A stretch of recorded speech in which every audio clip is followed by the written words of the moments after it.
ગુજરાતમાં શક્તિ નામનું વાવાઝોડું આગળ વધી રહ્યું છે। ગુજરાતના કેટલાક વિસ્તારોમાં કેવી અસર જોવા મળશે, કેવો વરસાદી માહોલ જોવા મળશે, આગામી સમયમાં તડકાછાયું વાતાવરણ જોવા મળશે કે કેમ, તેમજ આ શક્તિ નામના વાવાઝોડાનો ગુજરાત ઉપર કેવો તાંડવ જોવા મળશે મિત્રો, આ સંપૂર્ણ માહિતી ખેડૂતોને લઈને તમારા સમક્ષ રજૂ કરી રહ્યા છે। મિત્રો, આગામી દિવસોમાં ચોમાસાના દિવસોમાં કેવો વરસાદ જોવા મળશે, તેમજ આ વાવાઝોડાની અસર જોવા મળશે કે નહીં, આમ સંપૂર્ણ મિત્રો માહિતી આ વિડીયોની અંદર આવરી લેવામાં આવી છે। તો મિત્રો, વિડીયો છેલ્લે સુધી જોતા રહેજો અને ચેનલમાં પહેલી વખત તમે જોડાયા હોય તો નીચે આપેલા બટનને દબાવી ચેનલને અવશ્ય સબસ્ક્રાઇબ કરી દેજો। તો મિત્રો, વાત કરીએ આ શક્તિ નામનું વાવાઝોડું તમે જોઈ શકો છો તે પ્રમાણે આ 27 તારીખ 28 તારીખના દિવસના જે એંધાણ જોવા મળી રહ્યા છે તે તમને બતાવી રહ્યા છે। તે પ્રમાણે મિત્રો આવી રીતે ગુજરાતથી આગળ વધી અને તે ધીરે ધીરે ક્રાંતિ તરફ આગળ વધી જવાનું છે। ગુજરાતમાં તેની અસર જોવા મળે તો દરિયાકાંઠાના કેટલાક વિસ્તારો છે એમાં એની અસર જોવા મળે। વાત કરી લઈએ મિત્રો કેવા વિસ્તારો, ખાસ કરીને વેરાવળ, ઉના, મહુવા, અલંગ, ભાવનગર, પોરબંદર, આ બધા અમુક વિસ્તારો છે।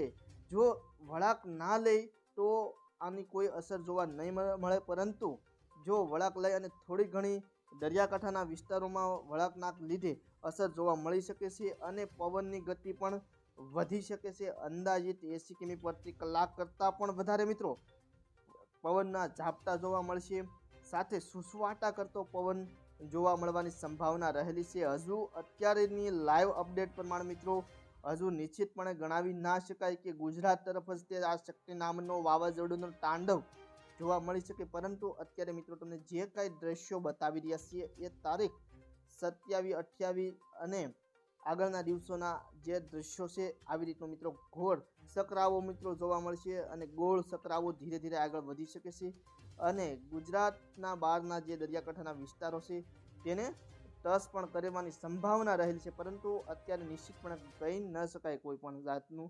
અને મિત્રો હવે વાત કરીએ અત્યારની અપડેટની, તો અત્યારની અપડેટ પ્રમાણે મિત્રો ખાસ કરીને ગુજરાતના કેટલાક વિસ્તારોમાં વરસાદની માવઠાની સંભાવના રહેલી છે। ખાસ કરીને દરિયાકાંઠાના વિસ્તારો હોય, મધ્ય ગુજરાતના હોય, ઉત્તર ગુજરાતના આ બધા વિસ્તારોમાં મિત્રો વરસાદ પડી શકે છે। ખાસ કરીને મિત્રો હવે આપણે અમુક વિસ્તારો વિશે પણ તમને બતાવી દઈએ। તો મિત્રો હવે તમને જણાવી દઈએ વરસાદી વાતાવરણ વિશે। ખાસ કરીને ગુજરાતના કેટલાક વિસ્તારો છે જ્યાં વાદળછાયું વાતાવરણ સાથે કોઈક સાટા ખરવાની શક્યતા રહેલી છે, એવા વિસ્તારો તમને જણાવી દઈએ મિત્રો અત્યારની લાઈવ અપડેટ પ્રમાણે। અમરેલી, બગસરા, જેતપુર, બાબરા, પાલીતાણા, સોનગઢ, ભાવનગર, કડસલિયા, તળાજા તેમજ ઉપરના નીચેના બધા વિસ્તારો છે, વિસાવદર, ધારી, અમરેલીની આજુબાજુના અમુક વિસ્તારો, જૂનાગઢની આજુબાજુના વિસ્તારો તેમજ દરિયાકાંઠામાં જોઈએ તો વેરાવળ, ઉના, મહુવા, અલંગ, આ બધા દરિયાકાંઠાના વિસ્તારો છે, ભાટિયા, દ્વારકા, ખંભાલિયા, આ બધા વિસ્તારોમાં ક્યાંક ને ક્યાંક તડકાછાયું વાતાવરણ અર્થાત ધીમી ધારે વરસાદ એટલે કે સાટા ખરવાની સંભાવના રહેલી છે। વાત કરીએ મિત્રો અન્ય દક્ષિણ ગુજરાતના વિસ્તારો વિશે, તો ખાસ કરીને દક્ષિણ ગુજરાતના કેટલાક એવા વિસ્તારો છે જ્યાં તડકાછાયું વાતાવરણ, તો કોઈક વિસ્તારોમાં સાટા ખરી શકે છે। ખાસ કરીને અમોદ, રાજપીપળા, વ્યારા, નવાપુર, ભરૂચ, સુરત, આ બધા વિસ્તારોમાં તડકાછાયું વાતાવરણ જોવા મળી શકે છે। વાત કરીએ મિત્રો મધ્ય ગુજરાત વિશે, તો મધ્ય ગુજરાતમાં ખાસ કરીને અમદાવાદ, મહેસાણા, ધોળકા, ગાંધીનગર, કપડવંજન, ડાકોર, બાલાસિનોર, બાયડ, આ બધા વિસ્તારો છે ત્યાં તડકાછાયું વાતાવરણ જોવા મળી શકે છે। ગરમીનું પ્રમાણ સતત ને સતત મિત્રો વધવાનું, છેલ્લા 5 દિવસ માટે મિત્રો વાત કરીએ તો ગરમીનું પ્રમાણ સતત વધતું જોવા મળે છે અને આગલા 5 દિવસમાં પણ ગરમીનું પ્રમાણ વધતું જોવા મળ્યું હતું। તો મિત્રો વાત કરીએ હવે કચ્છ જિલ્લાની, તો કચ્છ જિલ્લામાં પણ કોઈક ને કોઈક વિસ્તારોમાં તડકાછાયું વાતાવરણ જોવા મળી શકે છે। નલિયા, લખપત, ખાવડા, ભાડલી, આટલા વિસ્તારો છે કચ્છ જિલ્લામાં, એમાં તડકાછાયું વાતાવરણ જોવા મળી શકે છે। વાત કરીએ મિત્રો હવે આપણે ઉત્તર ગુજરાતની, તો ઉત્તર ગુજરાતમાં ખાસ કરીને ગરમીભર્યું તડકાછાયું વાતાવરણ અત્યારે જોવા મળી રહ્યું છે। ખાસ પાલનપુર, મહેસાણા, આ બધા જે મેન વિસ્તારો છે, સાબરકાંઠા, બનાસકાંઠા, અરવલ્લી, મોડાસા, આ બધા વિસ્તારો છે ઉત્તર ગુજરાતના, એમાં તડકાછાયું વાતાવરણ જોવા મળી રહ્યું છે। મિત્રો વાત કરીએ હવે છેલ્લી 22 તારીખથી લઈ અને 28 તારીખ સુધી કેવું વાતાવરણ જોવા મળશે, તો તેની પણ તમને માહિતી આપી દઈએ।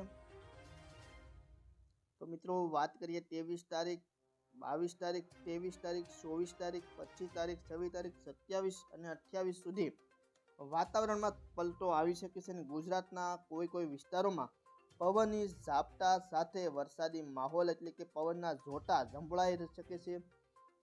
આ જે શક્તિ નામનું વાવાઝોડાનો વળાંક મિત્રો અત્યારે તમને જે બતાવી રહ્યા છીએ એ આગળ પણ તમને કહ્યું એ જ પ્રમાણે મિત્રો આ 24 તારીખનો જે ઝંકાવ છે એ તમને બતાવી રહ્યા છે. આવી રીતનો મિત્રો જો ગુજરાત તરફ આગળ વધે તો ગુજરાત તરફ અહીંયાથી સીધા લઈ અને ગુજરાત તરફ તેની થોડી ઘણી અસર જોવા મળી શકે છે, અન્યથા કરાંચી તરફ આગળ વધી શકે છે. તો આવી રીતે મિત્રો આ શક્તિ નામનું વાવાઝોડું અત્યારે ધીમે ધીમે દિશા લઈ રહ્યું છે. ખાસ કરીને અત્યારે તે ધીમે ધીમે મહારાષ્ટ્રના છેડાવાના દરિયાકાંઠાના વિસ્તારોમાં, મુંબઈની આજુબાજુના વિસ્તારોમાં તેનો વળાંક મિત્રો જોવા મળશે 24 તારીખના રોજ. ત્યાર પછી 24 તારીખ પછી 25 તારીખ, 24 તારીખ, 27 અને 28 એમ તે ધીરે ધીરે આગળ વધી શકે છે અને ગુજરાતના કેટલાક વિસ્તારોમાં અસર જોવા મળી શકે, અન્યથા દિશા બદલીને આગળ